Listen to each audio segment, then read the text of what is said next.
जी तो अस्सलाम वालेकुम दोस्तों, क्या हाल चाल हैं आप सब के। आज मैं जिस सेफ़्टी के बारे में बात कर रहा हूं, पैकी टाइप यूनिटों में जो इंस्टॉल करते हैं, उस सेफ़्टी का नाम है वाइब्रेशन ऑब्ज़र्वर। ये रहा आपका वाइब्रेशन ऑब्ज़र्वर। ये सॉरी आपको सही, हाँ ये रहा आपका वाइब्रेशन ऑब्ज़र्वर। ये क्यों इस्तेमाल करते हैं सिस्टम में, और ये इस्तेमाल इसलिए करते हैं सिस्टम में कि जब भी हमारा ये ज़्यादातर पैकेज टाइप यूनिटों में या कहीं भी इस्तेमाल इसको करें तो इसका भी मतलब इसके नाम के ही अंदर छुपा हुआ है। आप जब भी, मेरी आपसे ये रिक्वेस्ट है कि किसी भी चीज़ के बारे में आपने सीखना है, पढ़ना है या परखना है, तो उसके नाम को देखें, उसके नाम पे ही तवज्जो करें। उसके नाम के ही अंदर उसका मतलब छुपा हुआ होता है, ठीक है। जिस तरह ये है वाइब्रेशन ऑब्ज़र्वर, वाइब्रेशन, इसके देखें आधा नाम इसके अंदर ही है। ये वाइब्रेशन को कंट्रोल करता है, ठीक है। जब ये हम लगाते हैं सेक्शन साइड पे भी, ये यहाँ पे भी लगाते हैं, और डिस्चार्ज साइड पे ये जो लगा हुआ है, डिस्चार्ज साइड पे तो लाजमन होता है, ठीक है। सेक्शन में बाज़ दफ़ा बंदे नहीं लगाते और डिस्चार्ज पे तो होता ही होता है ये। तो ये इसलिए लगाते हैं कि जब हमारा कंप्रेसर, आपसे एक और रिक्वेस्ट है कि आप मेरी वीडियो को मुकम्मल देखा करें ताकि मेरी सारी बातें आप तक मुकम्मल अच्छे तरीके से पहुंच सके। और अगर कोई मैं मिस्टेक करता हूं तो वो मुझे कमेंट के ज़रिए बताएं। हाँ, तो हम अपनी मौजू की तरफ वापस आते हैं कि जब हमारा कंप्रेसर ये चलता है, स्टार्टिंग लेता है, तो आपको पता है जब भी कोई भी कंप्रेसर, कोई भी जनरेटर, कोई भी चीज़ ऐसी चलती है तो वो झटका लेती है, ठीक है।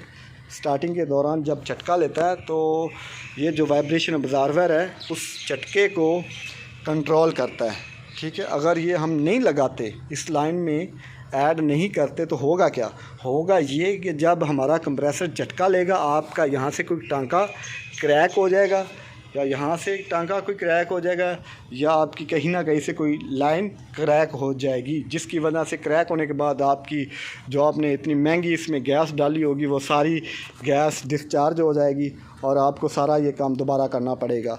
और इसका एक और मैं फंक्शन आपको बता दूं, ये तो लाजमन यही चीज़ है इसमें कि ये वाइब्रेशन कंट्रोल करता है। इसका एक और भी बड़ा ही फ़ायदा है, अल्लाह ना करे कि हमारे कंप्रेसर जल जाए या उसका कोई मैकेनिकल ख़राब हो जाए, तो इसको उतारने के लिए इसके मैकेनिकल को साफ ज़ाहिर है, जब इसका मैकेनिकल में कोई मसला आएगा या इसकी वेंडिंग में मसला आ जाएगा तो इसको हम यूनिट से अलहदा करके ही इस पे वर्किंग कर सकेंगे, ठीक है।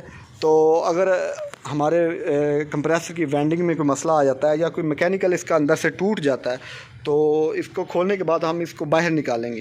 तो देखिए, अगर तो हमने इसमें वाइब्रेशन ऑब्ज़र्वर ऐड किए होंगे तो फिर इजीली हम इसको रिमूव कर सकेंगे बाहर की तरफ, ठीक है। अब देखें, यहाँ पे सेक्शन साइड पे मेरा वाइब्रेशन ऑब्ज़र्वर लगा हुआ है, वहाँ पे डिस्चार्ज साइड पे मेरा वाइब्रेशन ऑब्ज़र्वर लगा हुआ है। अब मैं सेक्शन फ्लैपर वाल को खोलूँगा और डिस्चार्ज फ्लैपर वाल को यहाँ से खोलूँगा। खोलने के बाद मैं इजीली इस लाइन को पकड़ूँगा और इसको ऐसे करके एक तरफ मोड़ लूँगा, ठीक है। मेरी लाइन टूटेगी नहीं, ठीक है।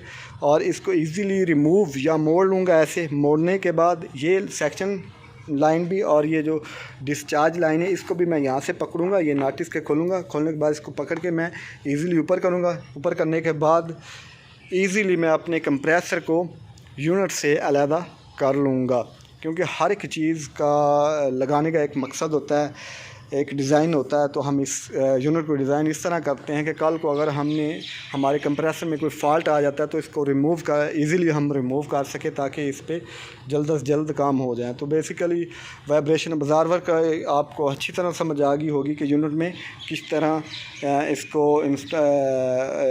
किस लिए इस्तेमाल करते हैं।